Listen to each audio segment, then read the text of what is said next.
Shalom, shalom, queridos.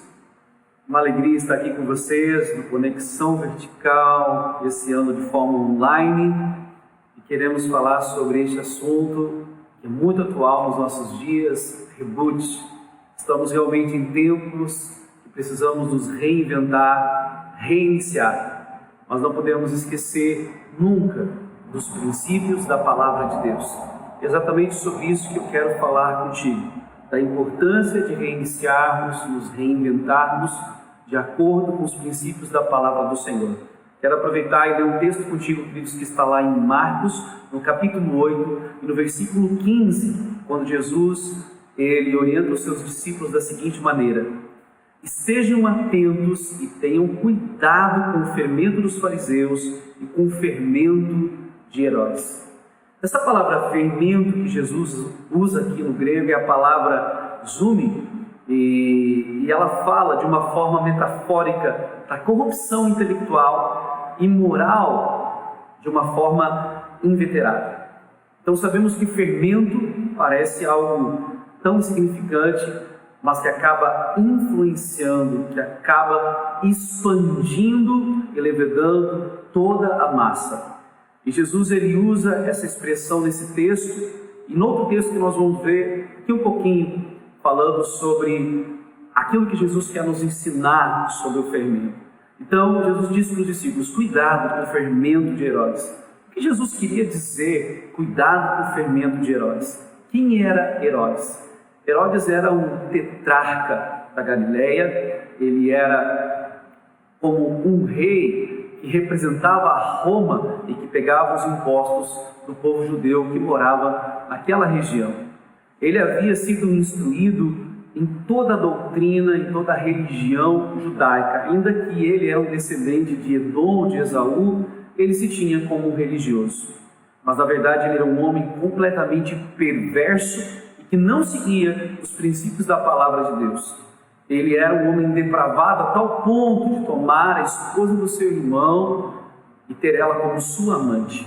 E esse homem, ele era contemporâneo do profeta João Batista, e quando João Batista pregava a palavra, ele tremia. Olha o que diz em Marcos 6,20: porque Herodes temia a João, sabendo que era homem justo e santo, e o tinha em segurança, e quando o ouvia, ficava perplexo, escutando-o de boa mente. Então Herodes, ele gostava de ouvir a palavra, ele ficava impactado com a mensagem, mas ele não se deixava transformar pela verdade.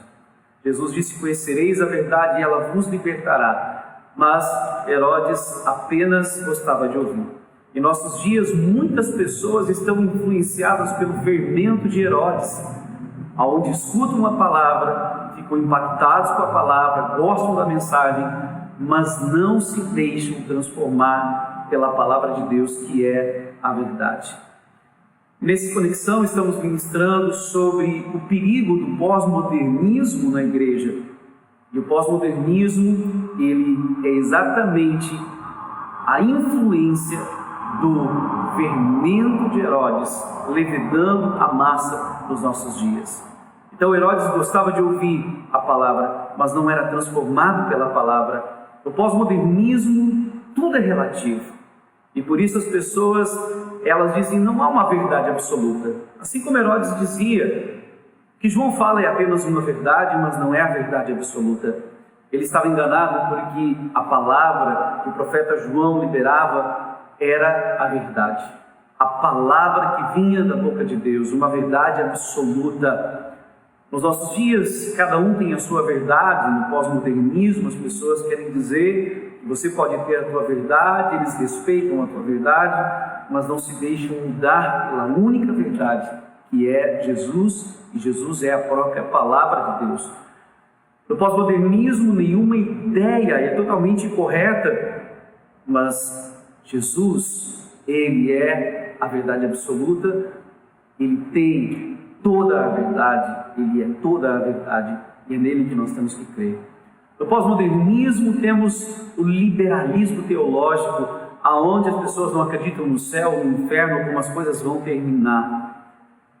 Por isso não são transformados pela palavra. por isso não se deixam transformar pela palavra. Pós-modernismo, as pessoas tiram Deus do seu dia a dia. Assim como Herodes dizia um religioso, mas ele não aplicava o poder e a presença de Deus, a palavra de Deus, no seu dia a dia. Também no pós-modernismo, as pessoas elas acabam secularizando todas as coisas. Afirmam crer nas mensagens cristãs, mas não vivem de tal forma, não se alinham à palavra que é pregada. E se preocupam demais com as questões materiais, mas não estão nem aí para as questões eternas. Então, queridos, nós precisamos entender que a palavra de Deus, ela nos ensina princípios.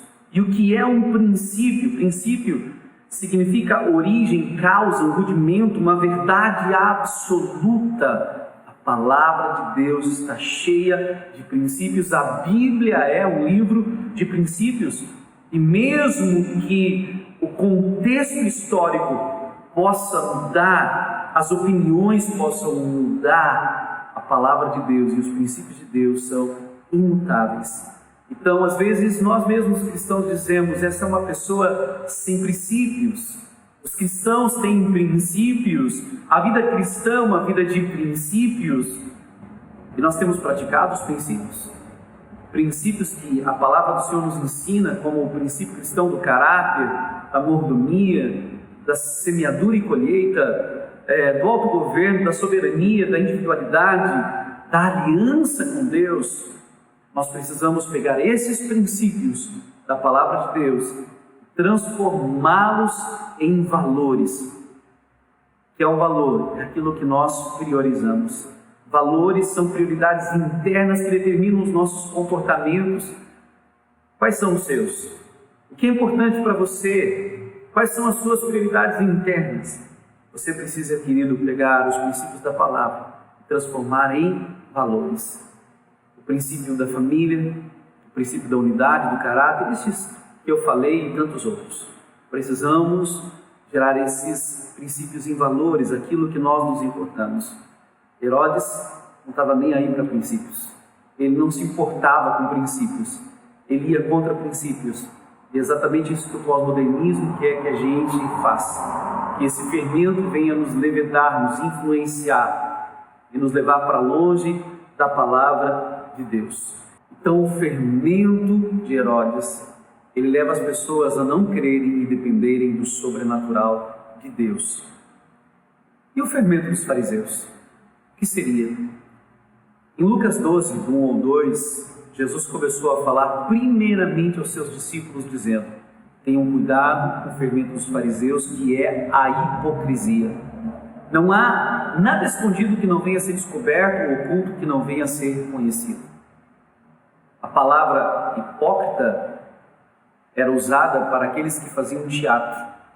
Então, viver uma vida em hipocrisia é uma vida fingida, é uma vida de fantasia. Como tem sido a sua vida? Uma vida real? Você tem uma vida com Deus ou você está apenas demonstrando algo de forma teatral? Exatamente isso que Jesus estava falando. E olha o que ele fala, também em Mateus 23, 1. Falou Jesus às multidões e aos seus discípulos: na cadeira de Moisés se assentaram os escribas e os fariseus. Moisés trouxe a lei, os princípios. E Jesus disse: fazei e guardai, pois tudo quanto eles vos disserem, porém não os imiteis nas suas obras, porque dizem e não fazem. Jesus disse: vocês têm que imitar tudo que eles falam, obedecer tudo que eles ensinam, mas eles ensinam e não fazem. O fermento dos fariseus é aquele que influencia as pessoas, que leva as pessoas a pregarem, a ensinarem os outros, a criticarem, a julgarem, mas não praticarem nas suas vidas os princípios da palavra. É uma vida fingida, é uma vida mascarada, e nós sabemos bastante sobre as máscaras nesses dias. Os discípulos de Jesus também estavam influenciados pelo fermento dos fariseus. No outro momento eles perguntam para Jesus: Jesus, quem pecou, esse homem ou os pais dele, para que ele fosse cego? Jesus disse: nenhum nem outro. vai se manifestar nele o poder de Deus. Pessoas que são influenciadas pelo fermento dos fariseus são pessoas que elas sempre estão tentando botar a culpa em algo ou alguém pelas coisas dar errado. Quando, queridos, o que importa é se estamos passando por qualquer problema, Jesus é aquele que pode resolver. Jesus é aquele que pode transformar qualquer situação, fazer um milagre em qualquer situação. O fermento de Herodes, o fermento dos fariseus, eles levam as pessoas a temerem os homens. Eles têm isso em comum, mas não temem a Deus. Quando tememos a Deus, não precisamos temer o homem, não precisamos temer o que o homem fala. Provérbios 29, 25 diz: quem teme o homem cai em armadilhas, mas quem confia no Senhor está seguro. Uau, tremendo. Salmos 25, 14: o Senhor confia os seus segredos aos que o temem e os leva a conhecer a sua aliança. Quando tememos o Senhor, queridos, vamos conhecer os seus segredos. Você quer conhecer os segredos do Senhor? Conhecer a profundidade de Deus? Você quer experimentar todos os benefícios de ter aliança com Ele? Tema ao Senhor. Jesus ainda fala de um terceiro fermento, lá em Mateus 13, 33. O reino dos céus é semelhante ao fermento que uma mulher tomou e escondeu em 3 medidas de farinha, até ficar tudo levedado. O fermento dos fariseus, de Herodes, eles nos impedem de ter uma mente transformada, de viver uma metanoia, de transcender a limitação da nossa incredulidade, da nossa mente que é matemática, lógica, cartesiana, e não transcendemos, e não vivemos tudo aquilo que Deus tem para nós. Não experimentamos o sobrenatural. O Senhor, Ele quer nos levar a viver o seu sobrenatural. E o fermento do reino, ele nos leva a termos experiências com Deus, e essas experiências precisam nos influenciar. Entenda algo importante, querido. O fermento, como eu falei no princípio, ele vai ser exposto conforme o fogo ou a caloria que é colocada sobre ele. As provas, as tribulações, os problemas, o caos vão expor o fermento que está em nós e que influencia a nossa mentalidade. Então, o que nós vamos externar é aquilo que está em nós, o fermento que está em nós vai ser exposto no calor da prova. É o fermento de Herodes, de uma vida completamente carnal, depravada ou religiosa? É o fermento dos fariseus, uma vida fingida só na frente dos outros, cheia de máscara?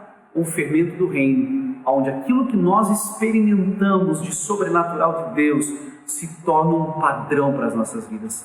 Quando Jesus está confrontando os seus discípulos e dizendo para eles que eles não podiam ser influenciados pelo fermento dos fariseus, pelo fermento de Herodes, era quando eles estavam discutindo sobre ter ou não ter pão. Jesus disse para eles: vocês estão com o coração endurecido, vocês estão com os ouvidos ensurdecidos, têm olhos e não veem. Olha tudo que eu fiz. Multipliquei os pães para 5.000 homens, depois numa segunda multiplicação para 4.000, na primeira sobraram 12 cestos cheios de pedaços de pães e peixes, no segundo 7 cestos, e vocês ainda não conseguem perceber, vocês não conseguem ver o sobrenatural, o milagre, a bênção que eu tenho derramado sobre vocês. Queridos, quando conhecemos a Jesus, a nossa vida é transformada pelo seu poder, pela sua glória, experimentamos o seu sobrenatural, a sua cura, a libertação, a restauração, a bênção na nossa família, portas que se abrem, experimentamos o sobrenatural em alguma porção. E o que Jesus estava chamando a atenção dos seus discípulos e falando conosco também, é que o poder dele, que nós experimentamos no início da nossa vida de fé, precisa se tornar um padrão para nós. O que é o fermento do reino? É experimentar o sobrenatural de Deus nas nossas vidas. E agora, nós aplicarmos diante de todas as circunstâncias. Então, quando a prova, quando o fogo da dificuldade vir sobre as nossas vidas, nós vamos expor o fermento do reino. Lembre que nós temos o Espírito Santo conosco, o Paráclito, aquele que nos lembra das nossas vitórias do passado e das promessas que Deus tem à nossa frente. E exatamente isso é viver por fé, queridos. A fé não é algo solto. A fé não é algo simplesmente que nós cremos sem estar baseado em nada. A fé está baseada exatamente naquilo que Deus fez nas nossas vidas. A fé é o firme fundamento, hipostasis no grego, é a base. Eu vou me basear, eu tenho uma base. Qual é essa base? Os milagres que Deus fez na minha vida, o sobrenatural que Deus operou, aquilo que eu ouvi de testemunho das outras pessoas. Então a fé está baseada naquilo que Deus fez nas nossas vidas no passado e na promessa que Ele tem para as nossas vidas. A fé não está solta, a fé é inteligente. Eu me baseio no que Deus fez, no sobrenatural que eu experimentei, no milagre, na restauração, na bênção que Deus fez na minha vida e nas promessas que Ele tem. Quais promessas que Ele tem? Estamos no ano dos avanços. É uma palavra que Deus tem ministrado muito ao meu coração. O povo que conhece o seu Deus se tornará forte e fará proezas. É o ano das grandes proezas. É o ano das grandes façanhas, é o ano de avançarmos. Então, nós vamos nos deixar influenciar pelo pós-modernismo, pelo fermento de Herodes, pelo fermento dos fariseus, ou vamos expandir o fermento do reino, das grandes coisas, dos milagres que Deus tem operado nas nossas vidas? Vamos levar ele a todos os lugares e fazer com que esse fermento venha levedar em todos os lugares, porque o reino, ele vai crescer até tomar todos os lugares. Nós somos chamados a sermos agentes do reino, a levarmos a palavra de Deus, os princípios de Deus a cada lugar da sociedade. Eu te abençoo para que tu seja alguém influenciado pelo fermento do reino de Deus e que você faça expandir em todo o tempo o fermento do reino de Deus, aonde você for, até que tudo seja levedado. Bênção sobre a tua vida. Shalom, shalom. Graça e paz, querido.